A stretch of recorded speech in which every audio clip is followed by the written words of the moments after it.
responsabilidad, tengo conflictos de interés, soy conferencista de los laboratorios Grunenthal. Estas son algunas vistas de nuestra unidad de cuidados paliativos. El nombre es Carlos Baidol Fillosa.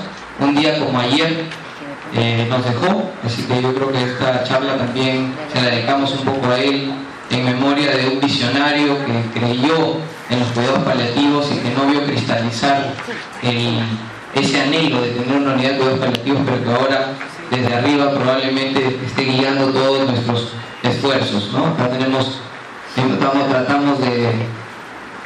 también de asociar la tecnología con los espacios de SOLAS, la atención de enfermería. Yo en realidad tengo que rendir un tributo a las enfermeras de la unidad de cuidados paliativos, que en realidad son las que se fajan por los pacientes. Nosotros contestamos el teléfono y le vamos a pasar visita, pero minuto a minuto son ellas las que están al lado del paciente junto con las técnicas, y eso yo creo que nos ha dado un valor agregado. Muchas de ellas ya especialistas en geriatría y gerontología.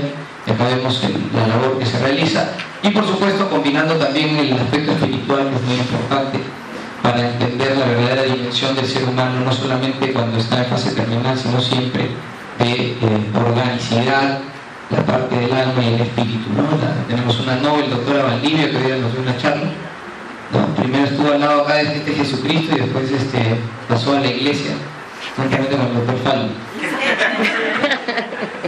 Este es el grupo etario que nosotros trabajamos, porque la pregunta que nos haríamos es: ¿qué hacen los geriatras haciendo cuidado paliativo, ¿no? Y control del dolor? ¿No sería que los anestesiólogos tendrían que hacerlo? Y realmente nosotros tenemos una relación muy cordial con el departamento de anestesiología. Con ellos hemos compartido siempre largas discusiones sobre el tema, y nos hemos dado cuenta pues que, siendo que el grupo etario es probablemente lo mejor sea que compartiendo la parte invasiva, que es la que ellos hacen, y nosotros el trabajo a nivel de los cuidados paliativos en general, la unidad esté adscrita a un servicio de gerontología y geriatría, ¿no? Tenemos pacientes en situación oncológica, no oncológica, y ahora probablemente estas cifras incluso se incrementen, ¿no? La doctora Echegaray está haciendo un trabajo muy importante juntamente con el servicio de oncología, y aparentemente esto ha hecho que haya un impulso para la unidad y haya un aumento de los pacientes oncológicos, lo que ha derivado también en el hecho de haber incrementado nuestro servicio de atención domiciliaria a una brigada también para pacientes oncológicos. Esta es más o menos la estadística que nosotros manejamos en la unidad, que hubiera querido siempre compartir en extenso con ustedes, pero la estadística está siempre ahí para cuando ustedes quieran revisarla. Y lo interesante, y lo que yo quiero relevar de aquí, es que nuestra mayor estancia hospitalaria para una enfermedad oncológica terminal fue de 258 días para un paciente con glioblastoma multiforme, que tenían en promedio de atención 80 días. Entonces, para los que piensan, primer paradigma que se rompe, para los que piensan que hacer cuidados paliativos es para pacientes que van a morirse más rápido cuando van a la unidad, se equivocaron. Porque después de la atención en la unidad, este paciente que vino con una interconsulta que decía mortalidad 100% y pronóstico malo a corto plazo, 258 días después todavía estaba con nosotros, y por supuesto sin convulsionar, con un buen manejo de secreciones, y eso creo que ha sido importantísimo para nosotros en este proceso de aprendizaje en estos últimos años en la unidad. Y ese proceso de aprendizaje tiene que darse, y en definitiva tenemos que reconocer que nos falta mucho por recorrer. Esta es la estadística. Dice que las palabras motivan, pero los números mandan. ¿Y qué se encontró en este estudio del Observatorio Internacional para Cuidados al Final de la Vida de la Universidad de Lancaster? Hay tres problemas principales identificados: falta de entrenamiento, justamente nosotros vamos a salir de ese grupo porque estamos ya en ese proceso de entrenarnos mejor; familiares y personal de salud; falta de enfoque rehabilitador. No es verdad, otro paradigma que se cae, no es verdad que cuando un paciente tiene una enfermedad terminal se le dice: señora, ya no hay nada que hacer. Todo lo contrario, hay mucho que hacer, y por supuesto la rehabilitación no está exenta de esa participación. Y la falta de recursos, que es un mal endémico en todos nuestros sistemas, pero que tratamos siempre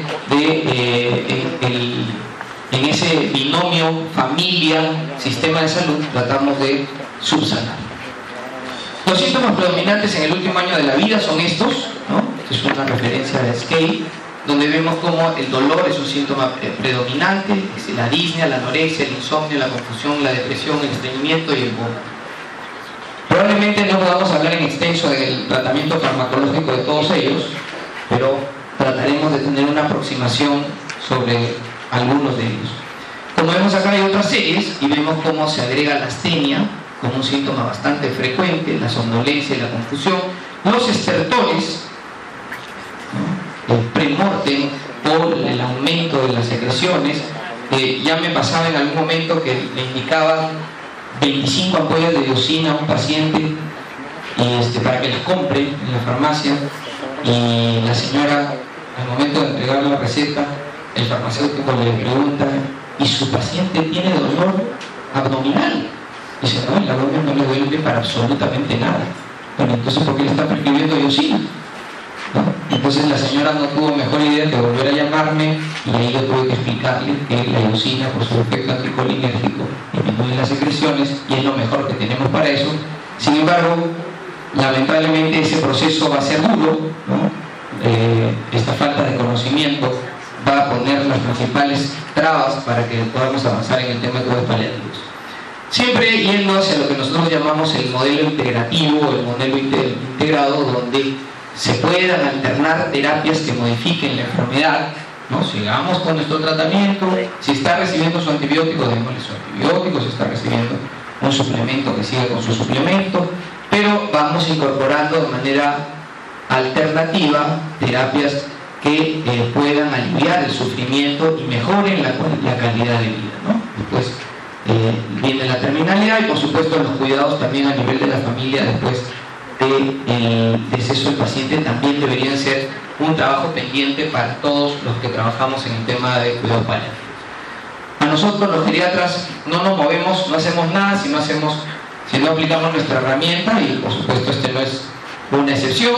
Los dominios en la valoración geriátrica se tienen que basar en un diagnóstico exacto, y esto lo pongo como muy relevante porque debemos aprender a discriminar entre la gravedad y la extensión de la enfermedad y la medicación y sus complicaciones, porque otro tipo, el paciente debe fallecer, o el paciente terminal debe fallecer de la enfermedad de fondo que lo aqueja y no de la estrategia terapéutica que nosotros implementamos. ¿Y qué sabemos?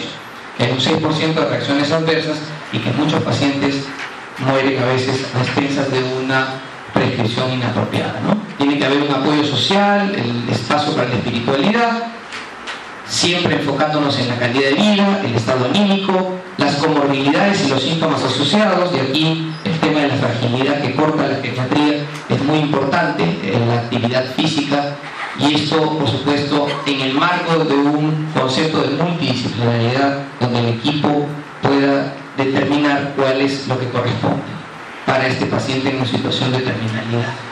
Prescripción inapropiada de medicamentos en los pacientes mayores, tenemos los criterios Stop-Start, hay muchos de ellos, son simplemente unas guías, se pueden revisar. Estos fueron planteados por un hospital universitario, el Ramón y Cajal en España y en Estados Unidos, y algunas consecuencias de esta polifarmacia que aqueja a los pacientes adultos mayores los tenemos aquí, ¿no? Mayor probabilidad de interacciones medicamentosas, efectos no deseados, costos de tratamiento, cumplimiento de drogas y por supuesto reacciones adversas medicamentosas.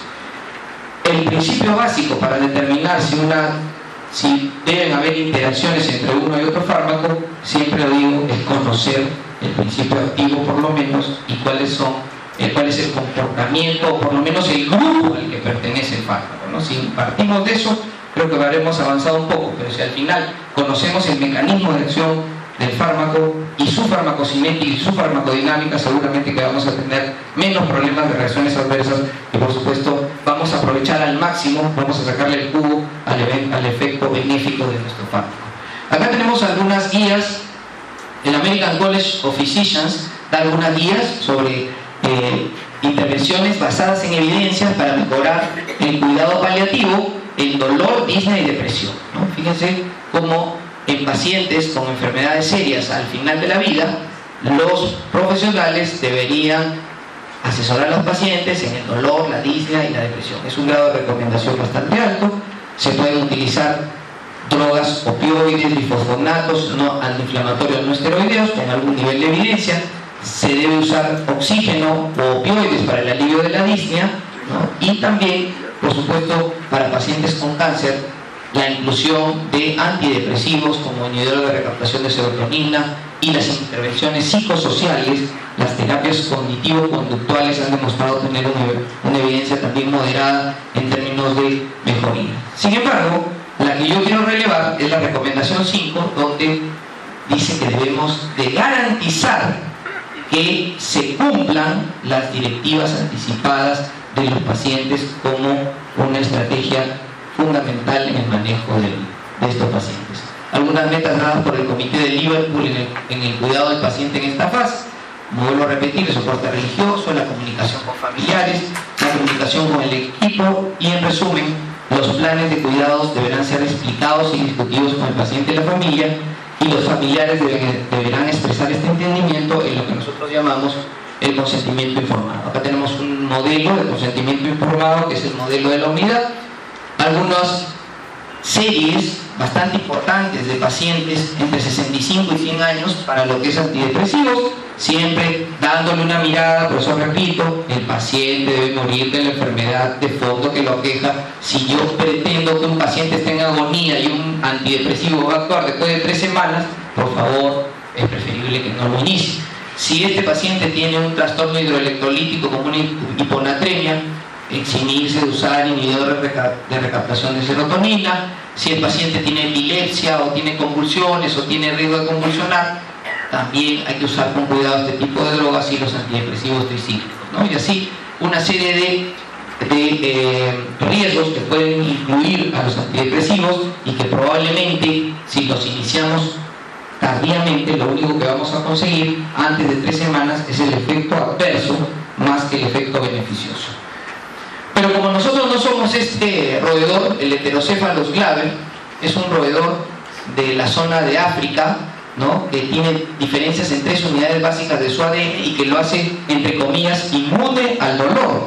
Aparentemente vive en unas madrigueras donde está expuesto a una serie de ácidos, y esos ácidos no le provocan dolor a pesar de que tiene una piel bastante delgada, y esto aparentemente se debe a una menor producción de factores de crecimiento que están disminuyendo la activación de los receptores TRKA. Esto abre, por supuesto, una oportunidad de investigación en el tema del manejo del dolor y da relevancia a este fenómeno que es la epigenética sobre el determinismo ambiental. ¿Qué quiere decir esto? Que el entorno donde se desarrolle la persona probablemente determinará cuál sea el umbral para el dolor de este. Entonces nos enfrentamos a un gigante de la geriatría.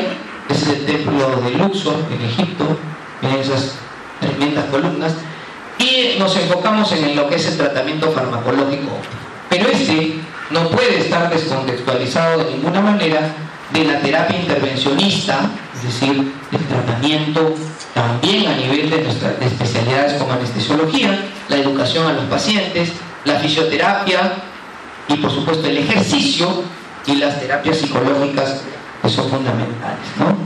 Tuvimos la oportunidad de hacer un fellow en la clínica Tecno en manejo invasivo y en manejo también médico de pacientes con dolor. Pero para hablar de fármacos en el adulto mayor, en el cuidado paliativo, tenemos que saber que hay cambios en el envejecimiento normal que hacen que el manejo farmacológico esté afectado.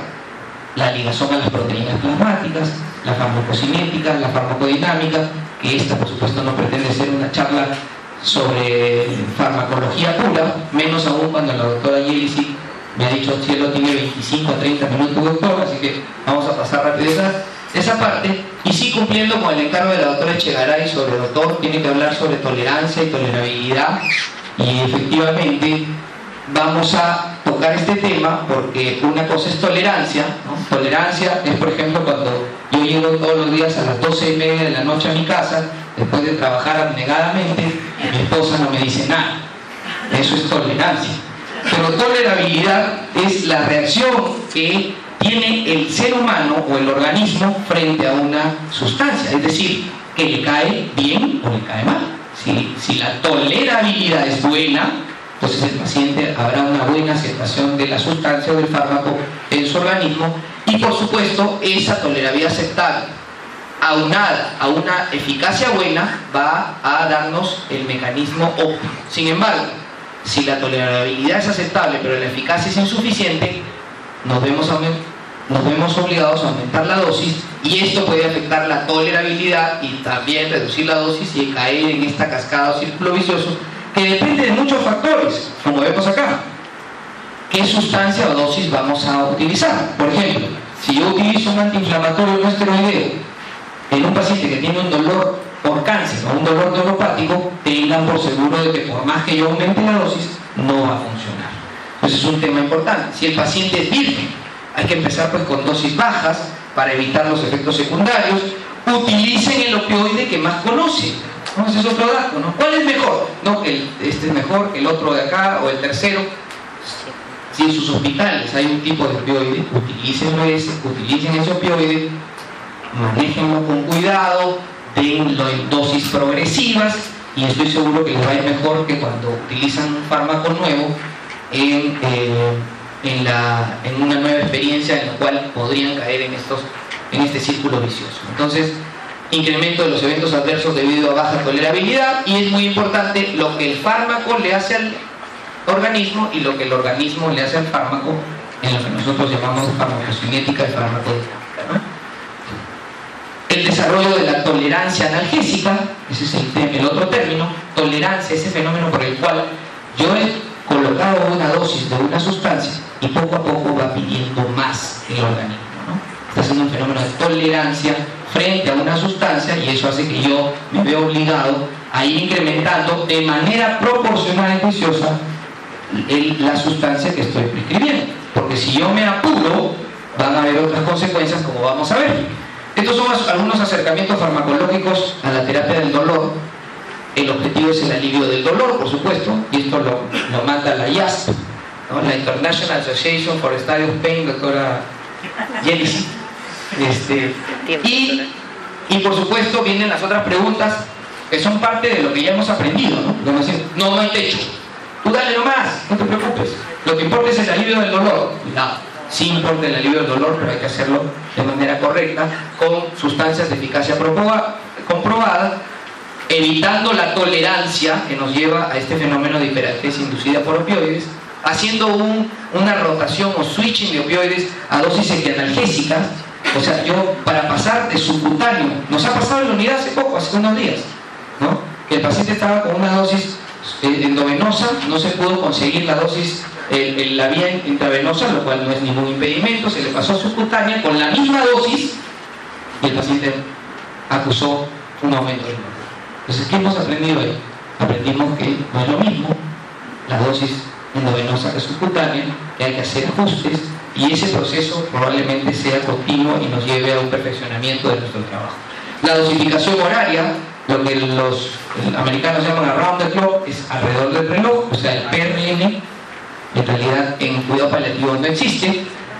Hablaremos de algunas sustancias farmacológicas conocidas como los opioides débiles, donde está el tramadol, para dolor somático, y para dolor neuropático probablemente siga siendo el rey, que es una mezcla racémica de enantiómeros que tiene actividad serotoninérgica y también bloqueador alfa-2, ¿no? Eso es todavía, en dolor neuropático está bastante bien determinado su uso. Hay opioides mayores, hay una serie también de estudios en adultos mayores. Se discute su uso indebido o mal uso.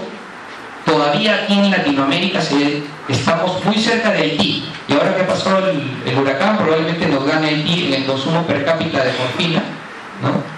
Lo cual nos habla de que tenemos una opioidofobia que debemos superar, pero lógicamente debemos superarla a través de este mecanismo, que es el de una educación médica continua en estos tópicos que son los de cuidados paliativos y control del dolor, porque si no nos ocurre, como está ocurriendo en Estados Unidos, con un 800% del aumento del consumo de hidromorfona, de morfina 550% y etcétera, ¿no? Entonces, estamos en un buen momento como para, creo que, ir por el camino correcto. Las alteraciones inmunológicas que se presentan, endocrinológicas, la hiperalgesia, y cuál es esa eficacia a larga data. Y la pregunta, ¿no hay techo? Cuidado, en pacientes con enfermedad avanzada, el rápido incremento de las dosis endovenosas a nosotros, los médicos, las enfermeras que nos gusta dar endovenoso, puede agravar el dolor acompañado de alodinia e hiperalgesia. Es decir, ¿el opioide puede producir más dolor? La mayoría de ustedes dirá, No puede ser. Sí que produce más dolor cuando uno no los maneja de manera adecuada. Estos son algunos mecanismos donde no nos vamos a detener. ¿Y cuál sería el tratamiento de un paciente que tiene pues una hiperestesia inducida por opioides? La rotación a metadona o fentanilo, o añadir inhibidores de NMDA, destrometrofano, memantina, puede ser una buena salida, ¿no? Dosis analgésicas que las van a encontrar en cualquier aplicación. Otras recomendaciones de la IAS, pocos efectos indeseables subjetivos. ¿Por qué no meperidina? ¿No? Usamos petidina muchísimo todavía en nuestro país. Vamos a ver por qué nosotros no la recomendamos. Si existe dependencia física o adicción, si la terapia multimodal es el gol estándar. Procurar usar la vía más sencilla, que en todo caso sería la vía oral, y no olvidar las medidas no farmacológicas. ¿Por qué no meperidina? Fíjense. Tras alcanzar la circulación general, tiene una fase de distribución rápida seguida de una fase de discriminación lenta. Es decir, el metabolito tóxico se queda y el mecanismo todavía de beneficio ya se fue. Se metaboliza en citocromo P450, con lo cual tiene interacciones. Doctor House, conoce, seguramente todos han visto esta serie, ¿no? Él es un médico que es brillante, pero es adicto al Vicodin. Pero eso es para la película nomás, porque el tratamiento la adicción iatrogénica es muy rara durante el tratamiento opioide por cáncer. Así que si el mensaje se entendió mal, esto es una cosa muy particular de este médico que no se entiende para todos. Y acá un pequeño ejemplo, ¿no? El paciente nuevamente debe morir por la evolución de la enfermedad. Doctor, pero usted ya repitió eso como 5 veces. Bueno, si se llevan eso solamente de toda la charla que he dado, me doy por bien servido y me voy contento. Fíjense, esta es una paciente que no crean que está fuera de la realidad. Así se medican a nuestros pacientes. Fentanilo, 50 microgramos cada 72 horas, sertraline 100, claro, para la depresión, está muy bien. Linezolid, porque el paciente tenía un estafilococo dorado meticilino resistente, cada 12 horas en el pulmón. Tramadol de 50 miligramos como rescate, por supuesto tenía indicado esto. Ondansetron 8 miligramos cada 12 horas, que es para los náuseas y los vómitos. Y como tenía antecedente de Parkinson, también recibía su levodopa carbidopa 1/4 cada 6 horas. Hasta ahí todo muy bien, ¿no? ¿Quién podría decirme ahí? Bueno, yo tengo algunos de los fármacos que están ahí prescritos. Si el paciente lo necesita, si tiene Parkinson, tiene que dar su levodopa, además lo tomaba. Si va a tener náuseas porque le estamos dando fentanilo y tiene un cáncer de fondo, por supuesto que ondansetron es una buena idea. Si quieren rescatar con fentanilo y no hay fentanilo por vía subcutánea, pues nosotros no lo tenemos, ni vía oral, entonces tenemos que rescatar con tramadol, ¿no? Que es el que más comúnmente usamos. Si el Linezolid se lo pautó infectología porque tenía un estafilococo dorado, tenemos que respetar. Y si tiene una depresión y tiene pautado sertralina para la depresión, bueno, está bien. Y el problema es que todos estos fármacos, todos, y por supuesto a la vez, tienen un mecanismo de acción a nivel serotoninérgico, y esto provoca lo que se llama muchas veces una complicación de la medicación o del tratamiento que se llama síndrome serotoninérgico, que es una condición con alteración del sensorio, con alteraciones disautonómicas que puede llevar incluso a la muerte del paciente. Entonces, tenemos algunas tablas donde se indica cómo se debe titular la morfina para el dolor moderado o severo, es decir, una escala visual análoga de 4/10, y fíjense qué nos recomiendan, ¿no? La utilización de una dosis baja, si el paciente es adulto mayor, insuficiente renal o tiene una patología crónica como los nuestros, hay que reducir el 50%. Dígame usted el evento adverso que yo le digo el fármaco que debemos utilizar, y entonces se acompaña de una serie de medidas utilizando rescates y sumando. El rescate debe ser el 10% de la dosis global de morfina y por supuesto sumarla al día siguiente al tratamiento global del paciente. ¿Qué dice la American Geriatric Society? Use la ruta de medicación menos invasiva, de ser posible fórmulas de liberación prolongada, fentanilo, buprenorfina, introducir un agente a la vez, no mezclen opioides ni fármacos si es que no se necesita, permita el tiempo suficiente entre drogas para evaluar efecto, tratamiento monitoreado ajustado, y si hay que rotar opioides hay que hacerlo, ¿no? El Pain Practice es la revista de la sociedad, acá habla sobre el mejor cumplimiento de fórmulas de liberación retardada, se pueden utilizar mecanismos mixtos, donde se usan fórmulas transdérmicas con fórmulas locales, la vía subcutánea, que ahora nos encanta, ¿no? Donde podemos utilizar una serie de fármacos, otros no.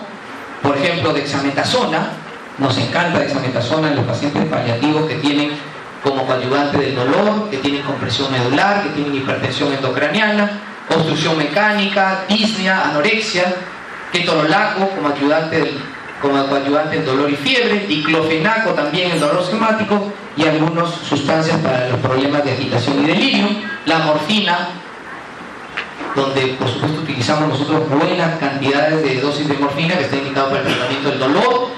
Para los que decían que no le pongo morfina porque le va a provocar más disnea, miren lo que se utiliza en cuidado paliativo para la disnea, morfina.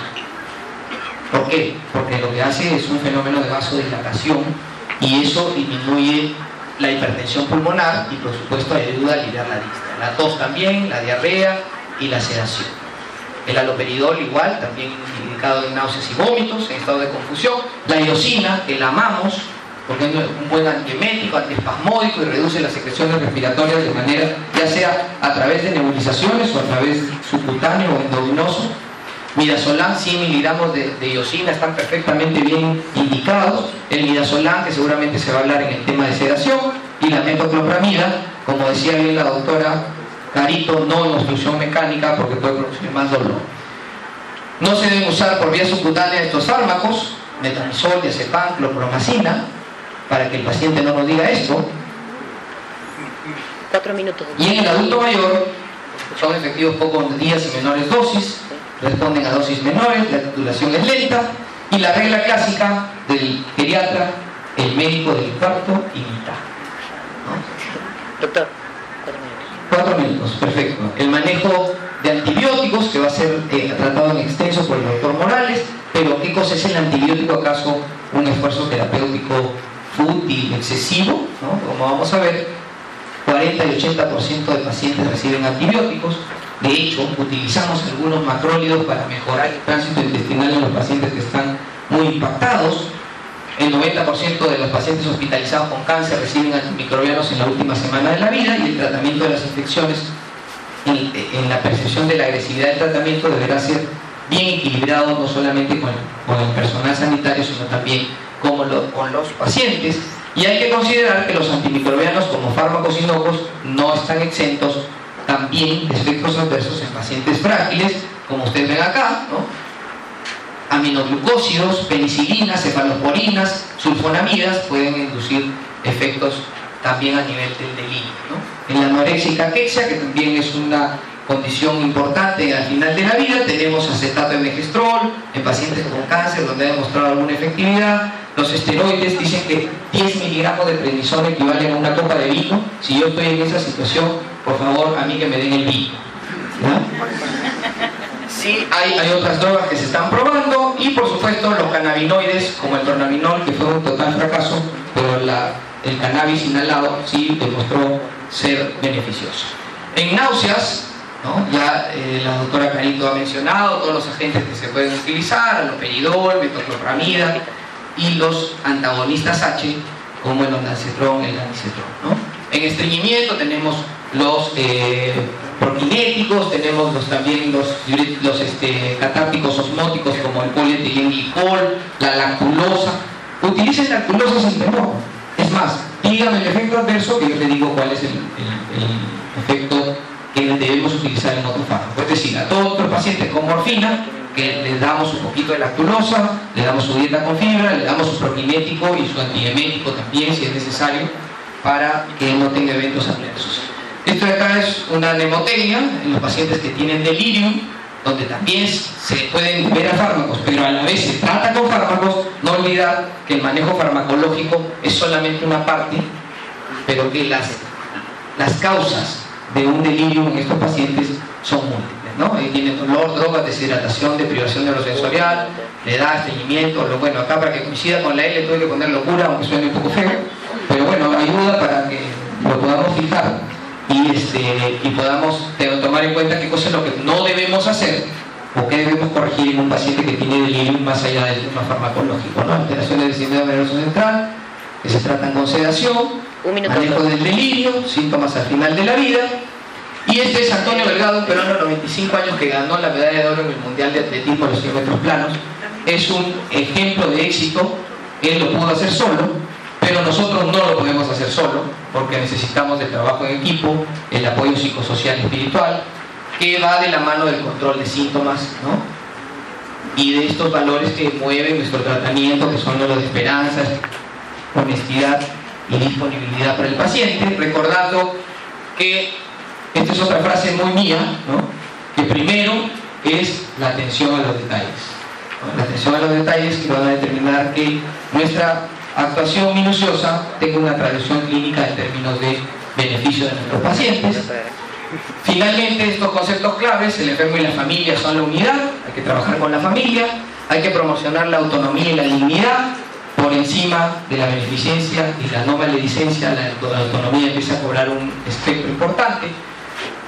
Se cuida la importancia del entorno y los pequeños detalles, y hay que dar una atención integral basados en los principios de la bioética, que ya todos conocemos, incluyendo a la familia en un trato integrado, ¿no? Y tener en cuenta que la forma de morir de una persona queda grabada en la memoria de todos aquellos que la presencian, y que el manejo o el cuidado paliativo y el control o tratamiento del dolor está ya definido como un derecho humano desde la Declaración de Montreal, y desde la Sociedad de Gerontología y Geriatría hemos participado tratando de promocionar, ¿no?, la ley, el reglamento de la ley 29414, donde ya se tocan conceptos como consentimiento informado, como voluntades anticipadas, como cuidados paliativos, que son terminologías de este mundo en el cual nosotros nos desenvolvemos y que son parte del trabajo de abogacía que debemos hacer desde nuestro trabajo como dirigentes. Recuerden el axioma de Osler, de la misión del médico: curar a veces, aliviar frecuentemente y confortar siempre. Un pequeño homenaje a nuestros bomberos caídos, ¿no?, que son nuestros verdaderos héroes, y por supuesto a estos señores que son la razón de ser de nuestro trabajo día a día. Muchas gracias.